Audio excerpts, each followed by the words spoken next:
Welcome. This is the first and probably the last edition of What's It Gonna Take, featuring the 2013 3A Illinois State Finals for the 4x800 meter relay. To start it off, let's look where we are after sectional performances were posted.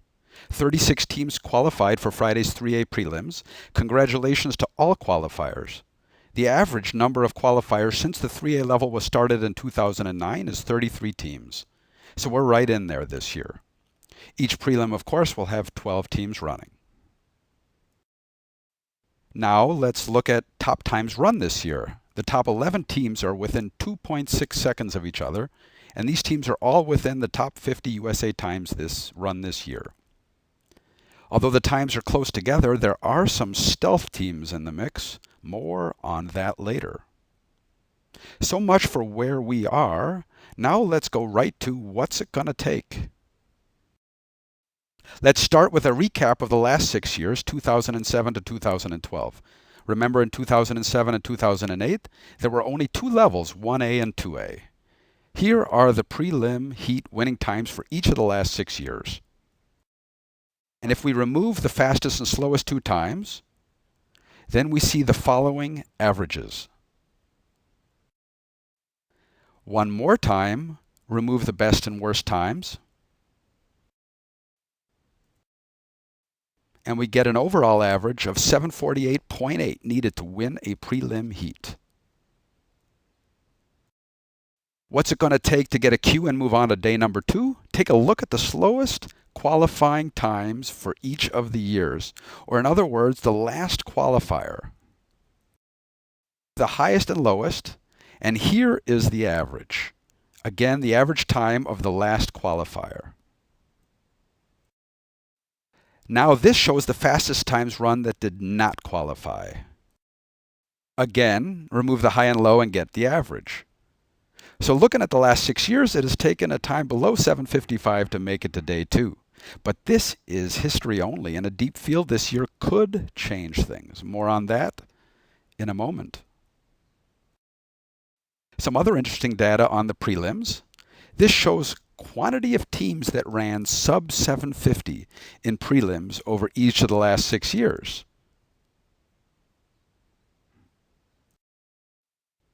And these numbers highlighted in red show how, despite seedings, there usually is a lopsided quantity of qualifiers in one heat each year, usually due to teams that work in stealth mode.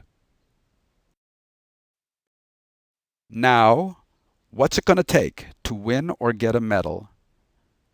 This shows the winning times of 3A finals the last 6 years.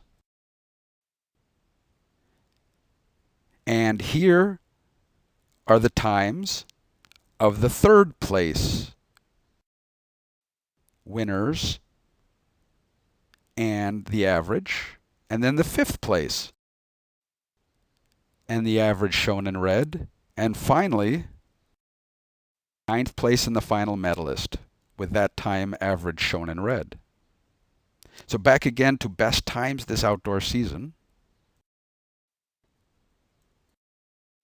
And on to my earlier comment about teams in stealth mode.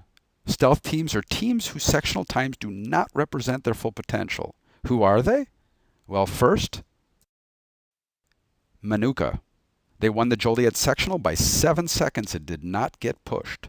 Less than an hour later, Alex Pierce ran a 154 low to qualify for the 800.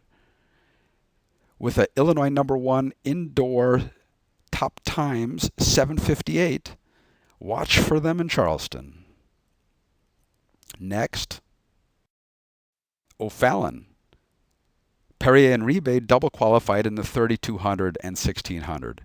If they both drop out of the 3200, which I don't think they will, but if they do, and stack the 4x8, then they would emerge out of stealth mode as well, led by Perrier, who has run a 154 low about 2 weeks ago.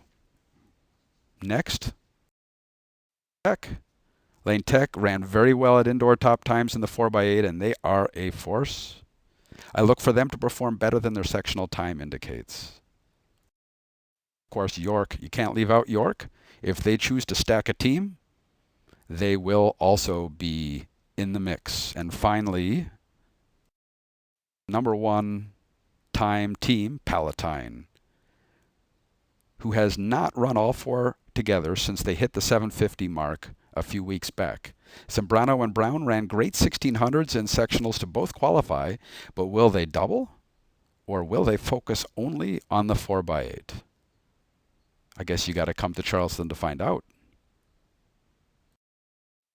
Not in stealth mode is my home team Hersey Huskies, who are ready to drop multiple PRs due to the excellent training regimen of Coach Jay Renaud, who was a member of the 2004 Illinois State 4x8 Championship team, winning with a time of 7:45. I look for the MSL Conference to show their strength again in this event. I won't predict places, teams, or medalists, but I will put a prediction out there as to what times it will take to win a prelim, qualify for day two, or to win the championship. Comparing only the last 6 years, I do not see a team this year beating the 743 mark achieved by Manuka in 2011 and Aurora in 2009. But due to a very tight final 11 pack of quality teams, I'm looking for the lowest time needed to qualify for day two and the lowest time needed to get on the medal stand in the last 6 years. And the times, there they are in front of you. I will leave you with a thought for the day as you look at my favorite running photo of all time. This photo, taken in 1964 at the finish line, shows what it takes and what it means to give everything. There were no energy bars, no goo packs, and no high-tech track spikes. This photo shows Jim Ryan and the first time a high schooler broke the 4-minute mile. He trained hard, like many of you. And in this photo, you can see the ecstatic coach, the excited onlookers, and of course, the lone wolf.